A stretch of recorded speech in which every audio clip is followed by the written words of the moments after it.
पहले तो इन्होंने कहा था कि गीता के बारे में कोई थोड़ी संशय हो तो उसको दूर कर देना, तो मैंने कहा बहुत संशय हैं, लेकिन एक संशय मैं दूर कर दूं ज़रूर, क्योंकि इन्होंने लिखा है स्वतंत्रता संग्राम और गीता। हमारे यहाँ शास्त्रों में विभिन्न पुराणों में 25 गीताएँ हैं, एक गीता नहीं है। राम गीता है, अष्टावक्र गीता है, पांडव गीता है, इत्यादि इत्यादि। उसमें एक अणु गीता भी है। अब यहाँ कन्फ्यूज़न ये हो रहा है कि यहाँ जो एक दो सेमिनार होकर के चुके हैं अभी, उसमें एक आदमी आकर के अणु गीता पर बोल गए बहुत ज़्यादा, क्योंकि उन्होंने अणु गीता पर ही काम किया अपना PhD। मैंने उनको कहा कि अणु गीता में तो एक भी श्लोक श्रीमद् भगवत गीता वाला नहीं है, आपने सेमिनार कैसे करा लिया? तो उन्होंने कहा गीता पर, वो कह लगे मैंने गीता पर बोलना है। मैंने कहा मेरे पास वो 25 गीताएँ हैं, 25 गीता हमारे शास्त्रों में हैं अलग अलग, और उसमें बल्कि ये इनकी शायद रेडियो वगैरह में आ भी गई होगी, क्योंकि उन्होंने कहा कि अगर उन 25 गीता से भी आपको तसल्ली नहीं है तो हमारे डायरेक्टर साहब जो हैं श्री रामेंद्र सिंह, उनकी पत्नी का नाम भी गीता है, उसी पर सेमिनार करा लो आप।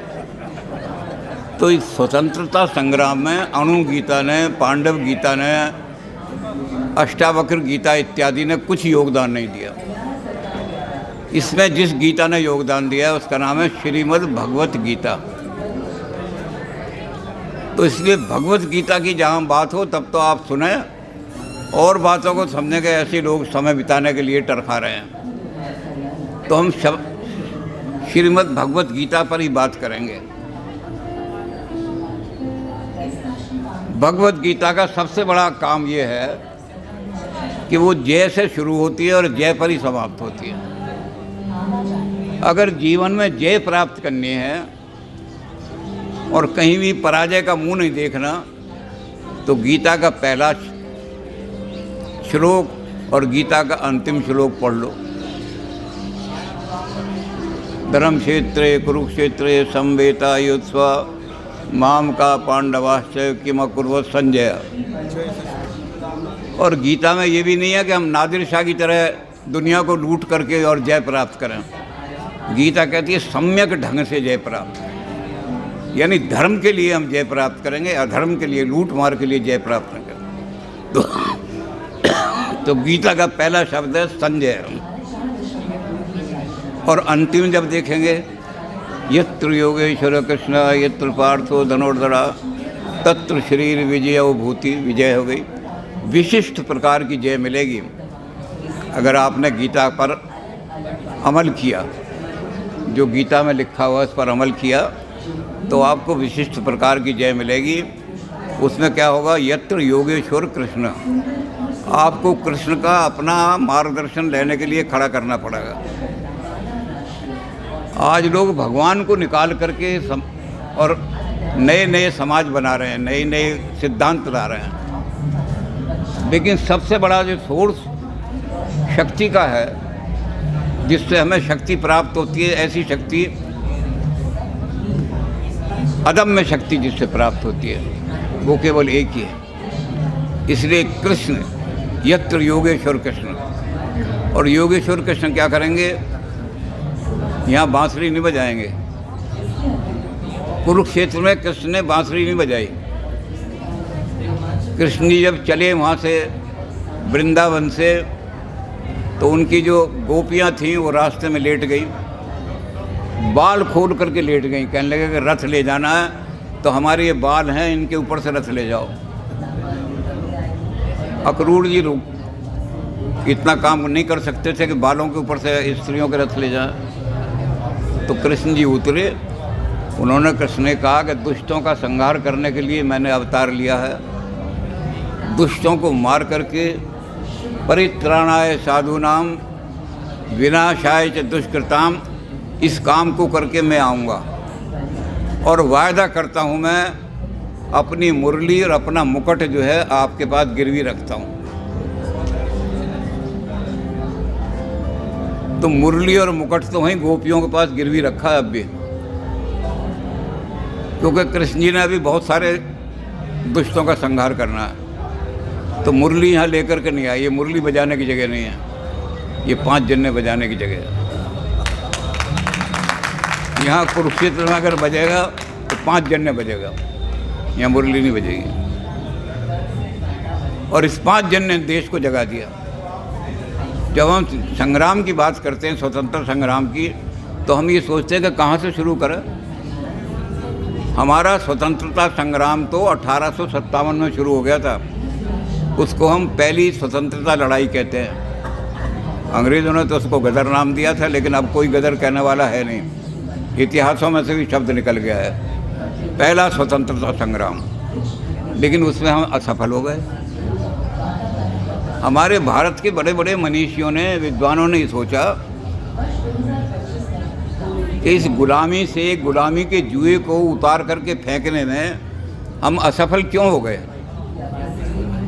तो बड़े बड़े मनीषी लगे, अरविंदो जैसे लगे आदमी, और भी लोग लगे इस तरह के। उन्होंने कहा कि जिस जाति की आत्मा सोई हुई हो, तो जिस जाति का स्वाभिमान सो गया हो, जिस जाति के अंदर ये कीर्ति की भावना सो गई हो कि हमने सम्मान के साथ दुनिया में रहना, वो जाति कभी सफल नहीं हो सकती। इसलिए अगर अगली लड़ाई को सफल बनाना है, स्वतंत्रता संग्राम को सफल बनाना है, तो पहले भारत की आत्मा को जगाओ। जब आत्मा जाग जाएगी, स्वाभिमान जाग जाएगा, और उस समय देश का एक आदमी खड़ा होगा, तो फिर वो मौत की परवाह नहीं करेगा। वो अपने स्वाभिमान की परवाह करेगा, वो अपनी कीर्ति की परवाह करेगा। तो लोगों ने कहा कि कैसे जगाओगे आत्मा को। भारत की आत्मा जो सो गई है, हमें क्या सिखाया गया। अंग्रेज़ कह रहा है तुम्हारा कर्तव्य यह है कि मेरे घोड़ों की लीद उठाया करो। तो हमने कहा भारतीय लोगों का भाग्य यही है, जो हमें कर्तव्य दे दिया, जो हमें ड्यूटी बता दी, उस कर्तव्य को निष्ठा से पालन कर देना, यही भारतीयों का हमारा भाग्य है और यही हमारी नियति है। तो हमने अंग्रेज़ों की सेवा करने में, उनके जूते चाटने में और सब कुछ करने में ये समझा कि यही हमारी भारत की। कभी ये सोचा ही नहीं कि हमें सम्मान के साथ रहना है। गीता ने सम्मान के साथ रहना है। इस सम्मान को जगाने वाले लोग जो थे, उन्होंने गीता को उठाया। सबसे पहले अरविंदो ने उठाया। अरविंदो ने जो गीता पर ऐसे जो गीता लिखे, उसमें आदमी को इतना ऊंचा उठा दिया। भारत का आदमी जिसने भारत में जन्म लिया है, वो तो कभी भी किसी का गुलाम बन करके अपनी कीर्ति को नष्ट करके रह ही नहीं सकता। भारतीयों ने तो अपनी कीर्ति को बचाने के लिए अपने सर कटाए हैं। अब कैसे ये हो गया कि भारतीय गुलामी को अपना भाग्य समझ के बैठ गए। तो अरविंदो ने गीता पर, अब चूँकि समय की पाबंदी करनी है, इसलिए मैं अरविंदो की सारी गीता आपको नहीं बताऊंगा। अरविंदो ने गीता के अंदर आत्मा के उत्थान के बारे में इतना कुछ लिखा कि एक एक अरविंदो की गीता जहाँ गई, लोगों को स्वाभिमान से जीना सीख, सर उठा के जीना सीख रहा, क्योंकि गीता का एक वाक्य ही काफ़ी है। कृष्ण ने कहा अर्जुन को, अर्जुन अब कीर्ति होकर के जीने से मर जाना अच्छा है। संसार के अंदर अगर जीना है तो कीर्ति के साथ जियो, सम्मान के साथ जियो, स्वाभिमान के साथ जियो, और अगर नहीं जी सकते तो मर जाओ तो अच्छा है। ऐसी जाति का ही मर जाना अच्छा है जिसका स्वाभिमान नष्ट हो गया। तो अरविंदो ने स्वाभिमान जगा दिया। अरविंदो की गीता पढ़ो, आत्मा का और मनुष्य का कितना ऊंचा है, और उसका निष्कर्ष निकालने पर आपको लगेगा कि जो कल्पना उन्होंने डिवाइन लाइफ डिवाइन में की थी, कि सुपरमैन इज़ कमिंग, उन्होंने कहा वो सुपरमैन भारत में आएगा, संसार का कल्याण करने वाला होगा, वो सुपरमैन भारत में आएगा। और ये गीता जिसको कह रही है कि जो अपनी कीर्ति के लिए, अपने देश की कीर्ति के लिए, अपनी संस्कृति की कीर्ति के लिए सब कुछ बलिदान कर देगा, लेकिन अपकीरत होकर के नहीं रहेगा। तो अरविंदो की गीता लोगों ने पढ़नी शुरू की। अब अरविंदो के बाद दूसरे आए हालांकि वैसे तो अरविंदो से 3 साल बड़े थे गांधी जी। गांधी जी ने भी अनासक्ति योग लिखा गीता का। उन्होंने कहा गीता ही है जो देश को जगा सकती है। अगर गीता नहीं होगी तो देश नहीं जागेगा। तो गांधी जी ने भी गीता को उठाया। वैसे तो गांधी जी ने बहुत कुछ लिखा है। गांधी ने लिखा है कि मैं गीता को अपनी जेब में रखता हूँ। जीवन में मेरे जब भी कोई समस्या आई है मैंने गीता निकाल करके देखी है और मुझे ये लगा है कि वही कृष्ण खड़े हुए अर्जुन को जैसे उपदेश दे रहे हैं, इसी तरह मुझे कृष्ण भी उपदेश दे रहे हैं, सही रास्ता दिखा रहे हैं। लेकिन गीता उन्होंने अनासक्ति लोग लिख करके और भारत को दिखाया, भारत को जगाया। इसलिए अनासक्ति योग को कहते हैं कि गांधीयन समाजवाद है। वो मार्क्स के समाजवाद के जवाब में लिखा है उन्होंने, और उसमें एक चीज़ लिख दी मार्क्स से अलग। लोग कहते थे Gandhi means Marx minus violence is equal to Gandhi. लेकिन गांधी जी ने कहा कि मैंने मार्क्स से कुछ नहीं लिया। My socialism has not been borrowed from any other country. मैंने सारा सोशलिज्म गीता से निकाला है। और गीता में से क्या निकाला है? उन्होंने कहा मैंने मार्क्स तो ये कहता था कि जितनी प्राइवेट प्रॉपर्टी है इसको पब्लिक की, समाज की बना दो। लेकिन मैंने इससे आगे बढ़ा दिया गीता के अंदर। मैंने कहा ये प्राइवेट प्रॉपर्टी और मकान और ज़मीन इनसे कुछ काम नहीं चलेगा, देश का उत्थान नहीं होगा, समाज का। ये जो मेरा शरीर है और ये जो मेरे बच्चे हैं ये भी मेरे नहीं हैं, ये उसी ईश्वर की प्रॉपर्टी है। और ईश्वर कौन है? उन्होंने कहा ईश्वर ये समाज। गांधी जी ने कहा कि कलेक्टिव कॉन्शियसनेस ही ईश्वर है। जब व्यष्टि रहता है तो वो एक छोटा सा आदमी रहता है, और जब ये व्यष्टि कलेक्टिव हो जाती है कॉन्शियसनेस तो ये भगवान बन जाता है, ईश्वर। तो गांधी जी ने कहा कि मैंने अपनी अनासक्ति योग में गीता के द्वारा ये लिखा कि ये शरीर भी समाज का है। अगर समाज कहता है ना कि तुम डॉक्टरी छोड़ करके और कोई और काम करो, तो मैं डॉक्टरी छोड़ दूंगा, समाज का काम करूंगा। समाज कहता है तुम्हारे 4 लड़के हैं, तुम इनको इंजीनियर बनाना चाहते हो, लेकिन समाज कहता है नहीं, इंजीनियर नहीं, इन 4 बच्चों को समाज की सेवा के लिए भेजो, तो समाज का अधिकार मैं भेज दूंगा। गांधी जी ने अपनी अनासक्ति योग से लोगों के अंदर ये चेतना भर दी, क्योंकि गांधी जी ने भी यही कहा कि गीता के द्वारा जागेगा देश। अगर देश जागेगा तो गीता ही है एक माध्यम जिसके द्वारा। तो गांधी जी ने चेतना भर दी कि ये शरीर भी मेरा नहीं है, ये भी समाज का है, ये पुत्र भी मेरे नहीं है। समाज कहेगा हमें ब्रह्म सरोवर पर झाड़ू लगाने वाले नहीं मिल रहे, तो मैं 4 पुत्रों को समाज को दे दूंगा कि समाज की आवश्यकता ये है। मैं ये नहीं करूँगा कि मेरे पुत्र इंजीनियर बनेंगे। तो अनासक्ति योग में गांधी जी ने, मैंने कहा कि सारी गीता सुनानी तो बड़ी मुश्किल है, तो अनासक्ति योग का निचोड़ गांधी जी ने निकाल दिया और लोगों के अंदर ये भावना भर दी, जगा दिया देश को कि तुम्हारा कुछ नहीं, इस देश के लिए, समाज के लिए सब कुछ बलिदान कर दो, परिवार भी बलिदान कर दो। उसके बाद एक और व्यक्ति खड़े हुए, उन्होंने तो क्रांति ला दी। तिलक ने वहाँ बैठ करके गीता रहस्य लिखा, और गीता रहस्य में उन्होंने कहा कि अब तक लोग जो हैं हमें अधिकारों से वंचित करते रहे, ड्यूटी बता दी और कह दिया अपनी ड्यूटी पूरी करो। मुगलों ने कहा कि एक ड्यूटी है तुम्हारी कि हमारे हरम के लिए सुंदर सुंदर स्त्रियां भेजो। तो हमने कहा हमारी संस्कृति तो कर्तव्य की बात करती है, हमने वो भेजनी शुरू कर दी। अरे कुछ तो गीता में से पढ़ो, अब किरत होकर के मर जाना अच्छा है। तो इन्होंने गीता रहस्य में पहली चीज़ लिखी कि जितने बंदर गए थे वो लंका में पार करने के बाद, कितने थे बंदर थे? बानर कटुक उमा में देखा, सोई मूर्ख जो करण चहे लेखा। कितने बंदर हैं? पार्वती ने कहा कितने बंदर हैं आप देख के आए हो? भगवान शंकर से पूछने लगे।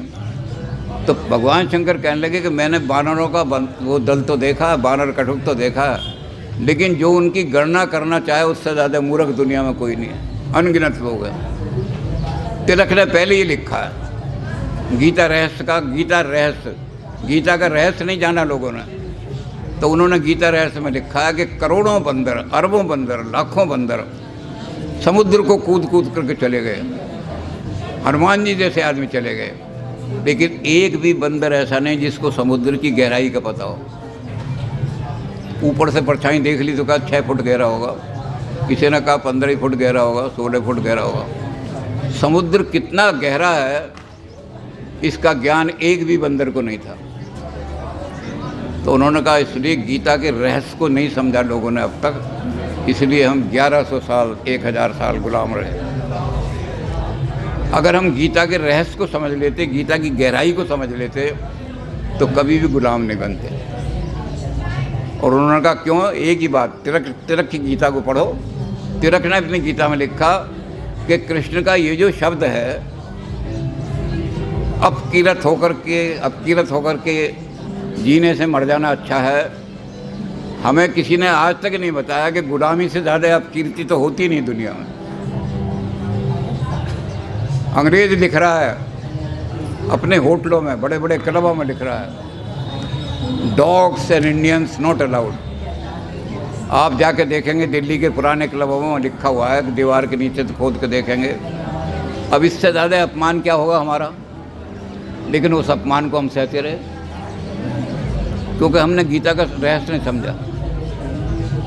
गीता का रहस्य था कि अगर कोई हमारा अपमान कर रहा है तो बाण उठा लो, गांडीव उठा लो हाथ में, हम अपमान होकर के नहीं रह सकते। सारा वर्णन जिस समय गांडीव धारण कर दिए, नीचे रख दिया, युधिष्ठिर ने कहा कि हम लड़ाई नहीं लड़ेंगे, हम लड़ाई नहीं चाहते, उनसे कहो 5 गांव दे दें, युद्ध नहीं होगा।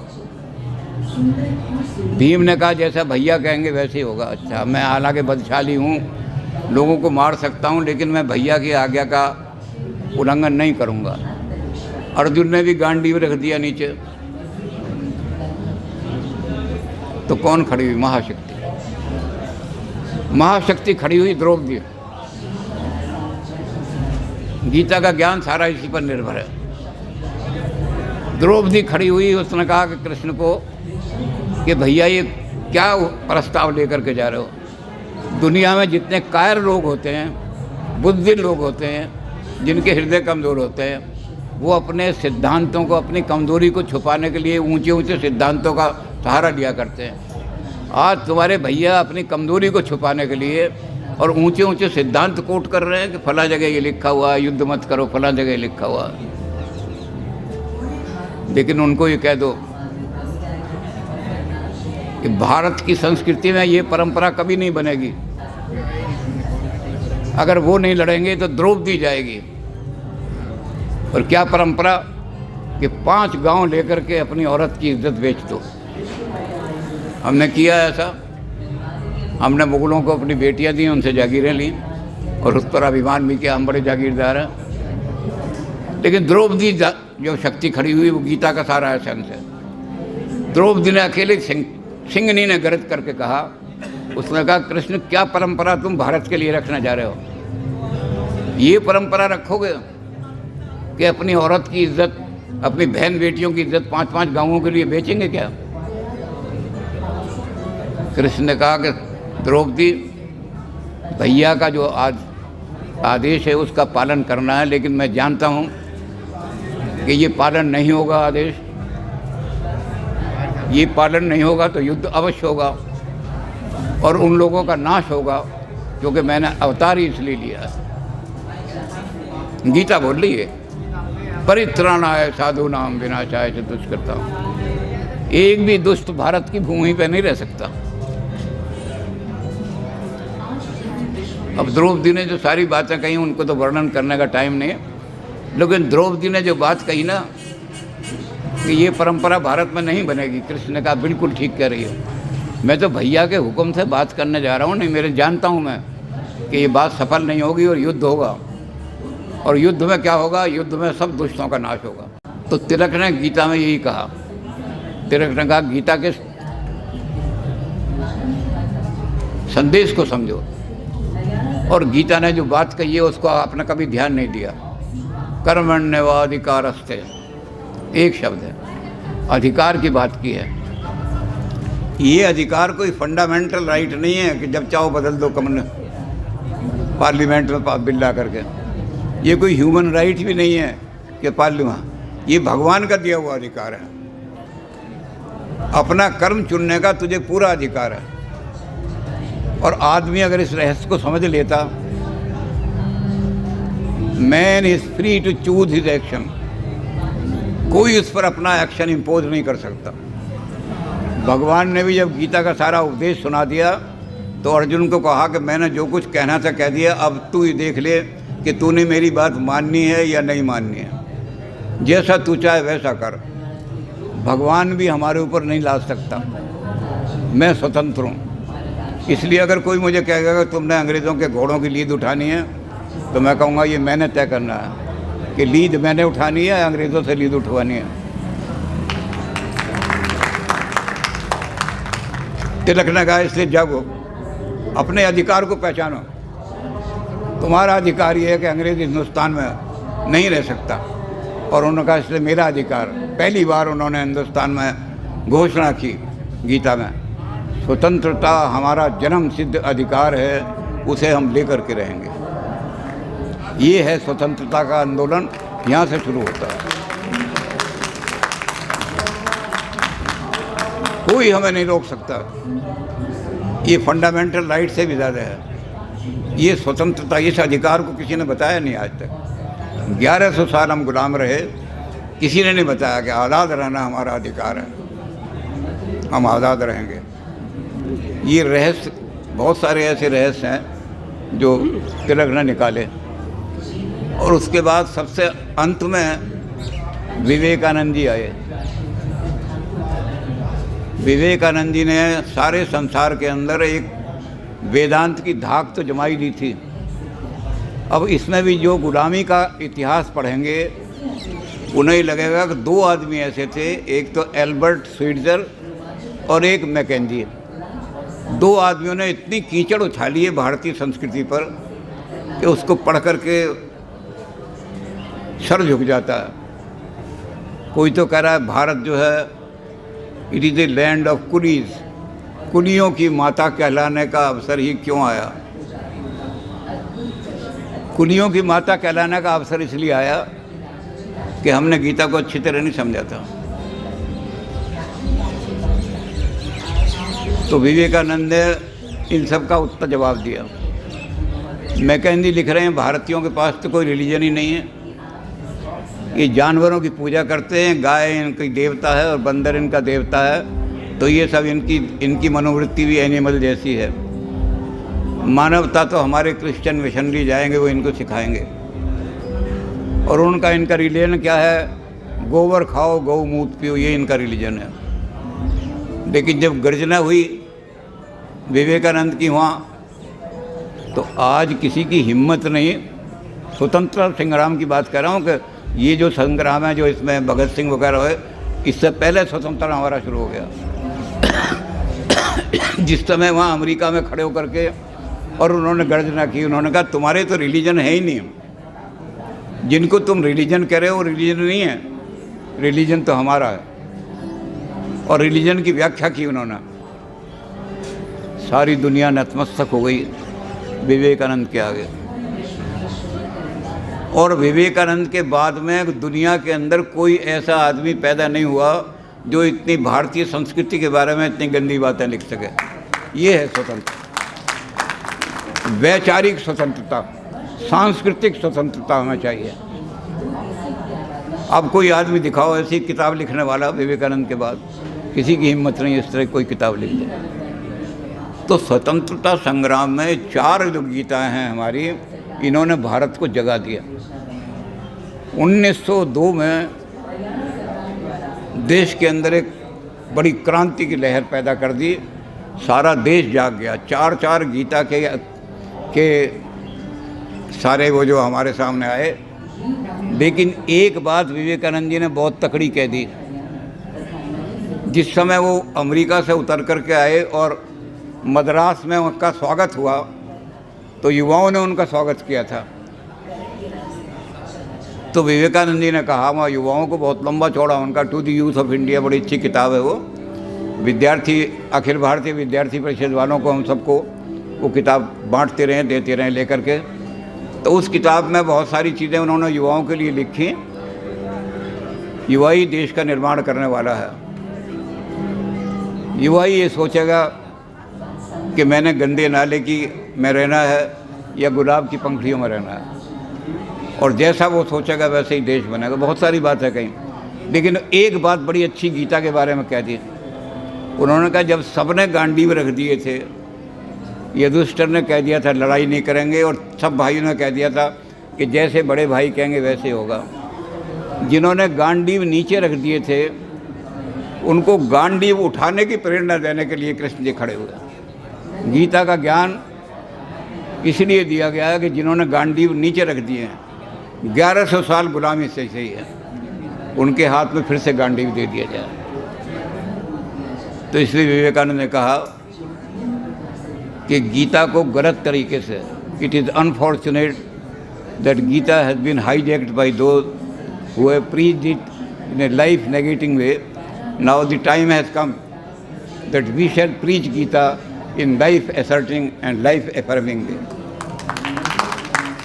अब तक लोगों ने कहा बस भगवान का नाम लो, भगवान ठीक करेंगे, 15 रुपये का प्रसाद चढ़ाई आओ, भगवान मेरा पेपर सॉल्व कर देंगे। इन्होंने कहा, विवेकानंद ने, कि भगवान ने कहीं नहीं कहा कि मैं युद्ध जीत करके तुझे दे दूंगा। भगवान ने कहा, मां मनुसमर युद्ध च, अपना भाग्य बनाने के लिए तुम्हें उठना पड़ेगा। भगवान तुम्हारा भाग्य नहीं बनाएगा। भगवान क्या करेगा, माम अनुस्वर, मेरा स्मरण करता रहे। साइकोलॉजिकल स्ट्रेंथ मैं दूंगा, मॉरल स्ट्रेंथ लड़ने के लिए मैं दूंगा। ये है गीता का उपदेश। भगवान मॉरल स्ट्रेंथ देगा भगवान से, लेकिन युद्ध आपको ही करना पड़ेगा। इस देश में जो कुछ भी पतन हुआ है, उस पतन को निवारण करने के लिए यूथ को उठना पड़ेगा। और इसलिए उन्होंने कहा कि अगर गीता ऐसी किताब होती कि मरते समय बुढ़ों को सुना दो तो स्वर्ग में चले जाएंगे, तो भगवान कृष्ण जो है ये गीता भीष्म पितामह को सुनाते जाकर के, जब वो मरने के लिए पड़े थे। लेकिन कृष्ण जी ने अर्जुन को क्यों सुनाई? कृष्ण ने कहा कि अर्जुन की भुजाओं में इतना दम है, केवल अर्जुन ही एक ऐसा व्यक्ति है जिसकी भुजाओं में इतना दम है कि जिस दिन गांडीव उठा लेगा, सारे देश का, सारे समाज का परिदृश्य बदल देगा। तो उसने कहा, गीता इस दृष्टि से पढ़ा रहा हूँ। विवेकानंद ने कहा कि गीता तुम्हारे हाथ में दे रहा हूँ युवाओं, इसलिए कि गीता युवाओं को पढ़नी चाहिए, बूढ़ों को नहीं, मरते समय नहीं। मुर्दे लोग तो मर जाएंगे, जातक से ही मृत्यु जो आए हैं वो तो मरेंगे ही, चले जाएंगे, उनका क्या करना है। वो अमृत में अमृत अमर हो जाएं या अमर ना हो, कुछ बात नहीं। लेकिन जिन्होंने देश को बदलना है, जिन्होंने सारा परिदृश्य बदलना है, ये सारा करप्शन जो है बदल हुआ, जहाँ बहू बेटियों की इज्जत बाजार दरबार के अंदर लूटी जा रही है, देश के अंदर इतना पतन हो गया, इसको कौन बदलेगा? तो कृष्ण जी ने कहा कि अर्जुन को कृष्ण जी ने गीता इसलिए सुनाई कि अर्जुन जानते थे कि अर्जुन की भुजाओं में इतना दम है कि जिस दिन ये गांडीव उठा लेगा, उस दिन सारे देश का परिदृश्य बदल देगा। अर्जुन ने पूछा भी, अर्जुन ने कहा, गुरु न हत्वा, कृष्ण जी क्या गुरु को भी मारना पड़ेगा? गुरु तो बड़ा पवित्र होता है। कृष्ण जी ने कहा कि यहाँ रिश्ते नहीं देखे जाते, समाज में कौन दुराचार फैला रहा है और कौन सदाचार फैला रहा है, गीता कहती है बस ये देखो और कुछ नहीं। कोई रिश्ता नहीं, इस भूमि के अंदर कोई रिश्ता नहीं। कुरुक्षेत्र की भूमि में एक ही रिश्ता है, गीता कहती है। एक रिश्ता क्या है कि दुराचार एक तरफ खड़ा हुआ है, सदाचार एक तरफ खड़ा हुआ है। सदाचार के हाथ में मैंने अगर गांडीव उठवा दिया, यानी युवाओं के हाथ में गांडीव उठवा दिया, तो आज तो 75 साल लग गए हैं। मेरे ख्याल से 15 साल के अंदर ही देश का नक्शा बदल जाता। 47 में देश आज़ाद हुआ था, और हमारे युवा को जो उन्होंने जगाया, वो अगर गांडीव अभी धीरे धीरे गांडीव उठा रहे हैं, तो गीता गांडीव उठाने का गीता संदेश है गांडी उठाने का। जिस दिन गांडी उठाने के लिए हम तैयार हो गए उस दिन इस देश में दुराचार नहीं रहेगा, अनाचार नहीं रहेगा इस देश के अंदर। कर्तव्य बोध कराने का, हम जिस कर्तव्य को भूल गए हैं उसको बोध कराने का ग्रंथ है। अर्जुन की समस्या ये है। धर्म सम्मूढ़ चेतः, भगवान से कह रहा है कि मेरा धर्म क्या है, मैं इन पर तीर चलाऊं या नहीं चलाऊं। भगवान कहते हैं तेरे तीर जो हैं ये चलेंगे दुराचार की ओर। परिवार का ध्यान मत कर। जिस समय देश को निर्माण को करना हो तो सैकड़ों परिवार बलिदान हो जाते हैं, हुए बलिदान। हमारे देश के जो स्वतंत्रता सेनानी थे उन्होंने अपने परिवार बलिदान कर दिए। सबसे छोटी उम्र का आदमी है खुदीराम बोस, और खुदीराम बोस बलिदान होने जा रहा है देश पर। गीता हाथ में उसके।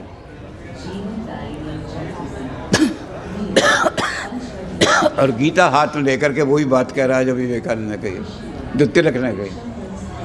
उन्होंने कहा आज तक मेरा देश अपमानित होकर के जिया, आज मेरा देश जाग गया है, अब अपमानित होकर नहीं जिएगा। हम मर सकते हैं लेकिन गर्दन नहीं झुका सकते। फांसी पे चढ़ा दिया उसको।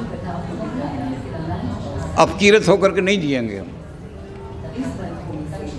और उसके लिए विवेकानंद का 2 मंत्र दे रहा हूँ मैं तुम्हें। जब भी गीता को समझना हो, सॉल्व करना हो, तो 2 मंत्र हैं जो फंडामेंटल मंत्र हैं। जब अर्जुन रो रहे थे, पीट रहे थे, सिर पीट रहे थे, छाती पीट रहे थे, तो कृष्ण जी ने कोई सिंपैथी नहीं दिखाई उनके साथ। जब अर्जुन बोल चुके तब कृष्ण जी ने बोलना शुरू किया।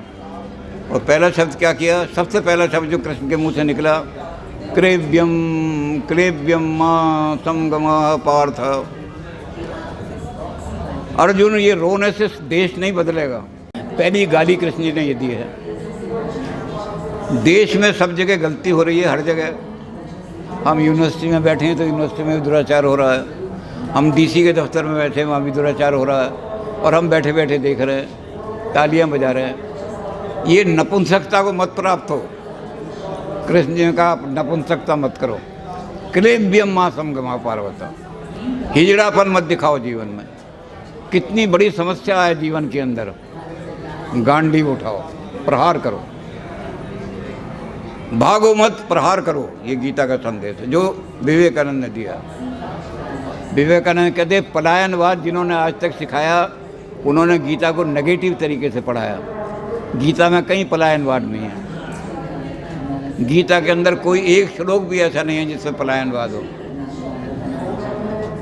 गीता में कर्म की बात है, अपना कर्तव्य निभाओ सारा का सारा। और जब उस कर्तव्य को निभाने का हर एक आदमी सोच लेगा, और भी इस तरह से, ये तो ये आदमी था। आप ये देखिए कि हमारे आज़ाद का नाम तो आज़ाद है सारा का सारा। आज़ाद के हाथ में केवल कोई चीज़ नहीं है, गीता है।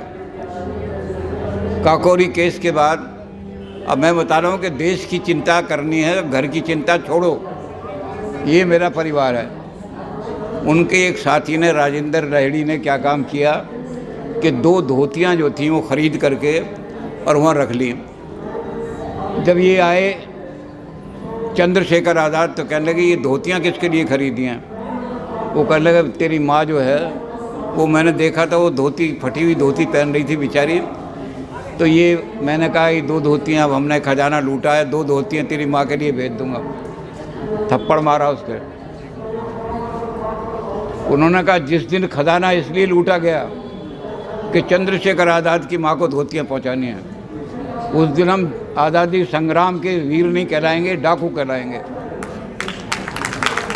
अगर मैं अपने देश के लिए, अपने परिवार के लिए किसी को लूट रहा हूँ तो मेरी संज्ञा क्या होगी? डाकू हैं और अपने माँ का कपड़े पहनने के लिए, और कहते हैं हमने देश के लिए लूटा है। हमारे पास सारे आंदोलन को चलाने के लिए पैसा नहीं था, इसलिए हमने लूटा है। इसलिए एक पैसा भी परिवार में नहीं जा सकता।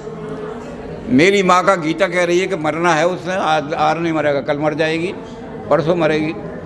लेकिन इस धोतियों को पहन करके वो अपमानित होकर नहीं मरेगी। भीख की धोतियाँ वो नहीं पहनेगी, वो शान से मरेगी। मैं धोती नहीं पहनूंगी, नंगी रह सकती हूँ, लेकिन मेरा लड़का जो है डाकू नहीं कहलाएगा, स्वतंत्रता से। और चंद्रशेखर आज़ाद का भी यही हुआ कि गीता हाथ में है, और गीता हाथ में लेकर के जा रहे हैं गीता गाते हुए। तुम मेरे शरीर को मार सकते हो, मेरी आत्मा को नहीं मार सकते। ये देश तो, ये शरीर तो देश पर बलिदान होने के लिए बना है।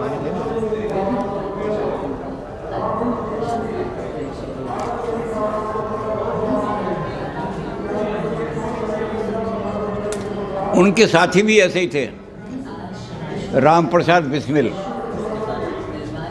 बिस्मिल का गीत तो सब जगह चलता ही है, सरफरोशी की तमन्ना अब हमारे दिल में है। लेकिन बिस्मिल ने जो गीता पर लिखा, उसने यही लिखा उसमें कि मरना तो अनिवार्य है, लेकिन सड़क पे एक्सीडेंट में मर गई कुत्ते की मौत, तो वो क्या मरना है।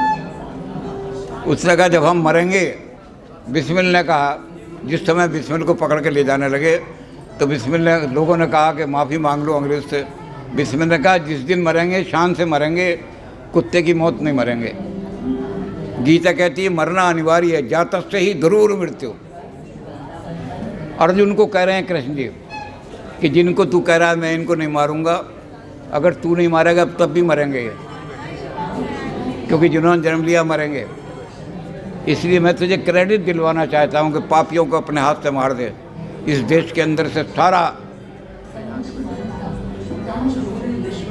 जो हमारे देश को कुचल रहे हैं, जो हमारे देश की आत्मा को हरण कर रहे हैं, जिन्होंने हमारे देश में लोगों को ये मजबूर कर दिया इस बात के लिए कि वो उनके जाकर के अंग्रेज़ों के जूते चाटें,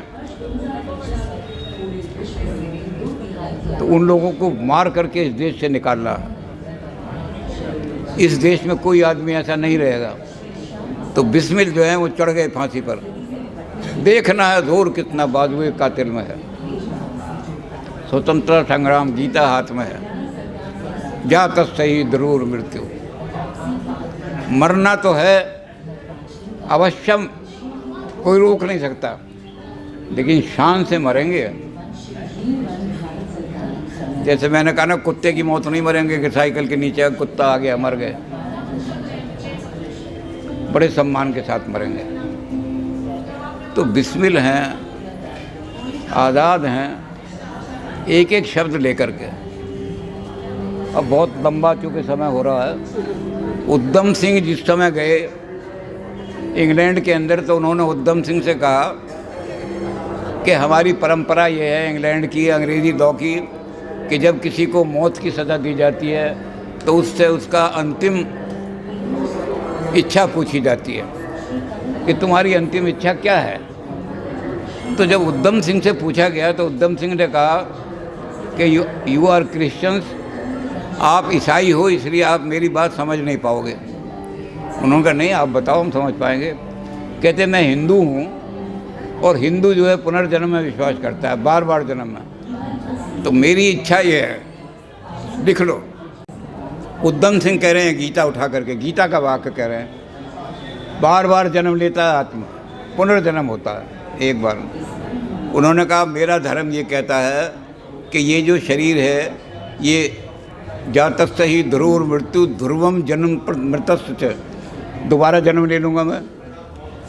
तो मेरी इच्छा लिख लो। जज कहने लगा लिखवाओ। कहने लगा मेरी इच्छा ये है कि बार बार मैं जन्म लूँ और अंग्रेज़ों की छाती में गोली मारूं, उस समय तक जब तक अंग्रेज़ हिंदुस्तान से नहीं भाग जाता। जज ने कहा he is very dangerous man, इसको तुरंत मारो। ये गीता बोल रही है, उद्धम सिंह नहीं बोल रहा, गीता बोल रही है। अरे तुम आज मुझे मार दोगे, मैं 6 बार जन्म लूँगा और 6 बार अंग्रेज़ की गोली में, अंग्रेज़ की छाती में गोली मारूंगा। तो स्वतंत्रता संग्राम में गीता बहुत। अब एक चीज़ है जिस पर थोड़ी सी लोगों ने विवाद पैदा किया, लेकिन हमारे पास प्रमाण है। लोगों ने कहा कि भगत सिंह जो है वो सोशलिस्ट समाज के, सोशलिस्ट सोसाइटी के उन्होंने बनाई थी, वो सोशलिस्ट थे। लेनिन और मार्क्स का उन पर असर था। तो होगा, हम कहते हैं कोई हार्ज नहीं, दुनिया में हज़ार तरह की किताबें, सब तरह की किताब पढ़ो। लेकिन हमारे पास इस बात का प्रमाण है कि जिस समय भगत सिंह फांसी के तख्ते पर चढ़ने गए, तब उनके हाथ में जो किताब थी वो गीता ही थी। और उन्होंने वही वाक्य कहे थे।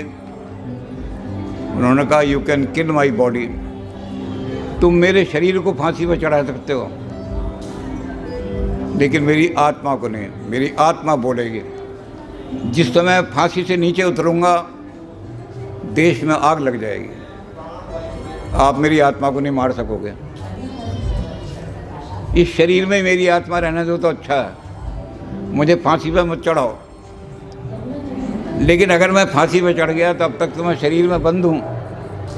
उस समय मेरी आत्मा स्वतंत्र हो जाएगी, और स्वतंत्र हो जाएगी तो देश में आग लगा देगी, आंदोलन शुरू हो जाएंगे देश के अंदर। तुम यहाँ से छोड़ करके भागोगे, तुम रुक नहीं सकते।